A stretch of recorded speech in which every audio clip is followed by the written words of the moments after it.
નમસ્કાર, તમે જોઈ રહ્યા છો ઓફ બીટ સ્ટોરીઝ. હું દ્વિતિ. જોઈએ આજના મહત્વના સમાચાર. મુંબઈના મુંબ્રામાં મોટી ટ્રેન દુર્ઘટના સર્જાઈ છે, જેના કારણે ફરી એકવાર મુંબઈ લોકલ રક્તરંજિત થઈ છે. સેન્ટ્રલ રેલવેએ જણાવ્યું કે ભારે ભીડના કારણે ટ્રેનમાંથી સંખ્યાબંધ મુસાફરો નીચે પડ્યા હતા. આ દુર્ઘટનામાં રેલવે ટ્રેક પર પડતા 5 મુસાફરોના મોત નિપજ્યા છે. અમદાવાદમાં સતત વધી રહ્યો છે કોરોનાનો કહેર. શહેરની સોલા સિવિલ હોસ્પિટલમાં કોરોનાની સારવાર લેતી 16 વર્ષીય કિશોરીનું મોત નિપજ્યું છે. અત્યાર સુધી અમદાવાદમાં કોરોનાથી 4 મહિલાઓના મોત થઈ ચૂક્યા છે. એક રિસર્ચમાં જાણવા મળ્યું કે ગુજરાત સહિત દેશના વિવિધ રાજ્યોમાં વર્ષ 2012થી 22 દરમિયાન બપોરની સરખામણીમાં રાતે ગરમી વધુ પડે છે.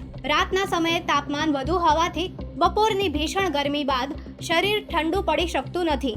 આવામાં હીટ સ્ટ્રોક અને હાઈ બીપી જેવા અનેક જોખમો ઊભા થઈ શકે છે. પ્રી મોન્સૂન વરસાદ બાદ ગુજરાતમાં વધી રહ્યું છે ગરમીનું જોર. વેસ્ટર્ન ડિસ્ટર્બન્સના કારણે ગરમ પવનો ફૂંકાતા હાલ રાજ્યમાં તાપમાનનો પારો 40 ડિગ્રીને પાર પહોંચ્યો છે. અંબાલાલ પટેલે આગાહી કરી છે કે હજુ આગામી 3 થી 4 દિવસ સુધી ગરમી લોકોને અકરામણનો અનુભવ કરાવશે. હવામાન નિષ્ણાંત અંબાલાલ પટેલે ગુજરાતમાં ચોમાસા અંગે મોટી આગાહી કરી છે. આજથી મુંબઈ સહિત મહારાષ્ટ્રના વિવિધ ભાગોમાં ચોમાસું સક્રિય થશે. 10 જૂનની આસપાસ વલસાડથી ગુજરાતમાં એન્ટ્રી કરશે ચોમાસું. અમદાવાદ ક્રાઇમ બ્રાન્ચે એમડી ડ્રગ્સના જથ્થા સાથે એક મહિલા બાઉન્સર અને રિક્ષા ડ્રાઈવરને ઝડપી પાડ્યા છે. તેમની પાસેથી મોટી માત્રામાં એમ્ફેટામાઇન અને મેફ્રોડ્રોન મિશ્રિત ડ્રગ્સનો જથ્થો મળી આવ્યો છે.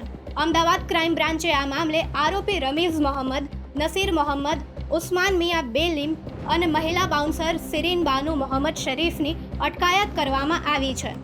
તપાસ દરમિયાન મુંબઈથી ડ્રગ્સ લવાતું હોવાનું પણ સામે આવ્યું છે.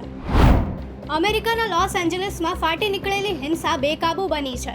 રવિવારે સેના ઉતાર્યા બાદ પણ હિંસા યથાવત રહી છે.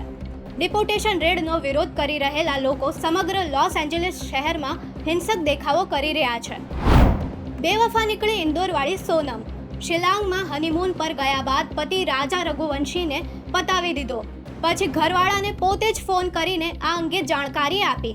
પોલીસે જણાવ્યું કે સોનમ બીજા યુવક સાથે પ્રેમમાં હતી, તેથી તેણે પોતાના પતિની હત્યા કરી દીધી. આ હતા અત્યાર સુધીના મહત્વના સમાચાર.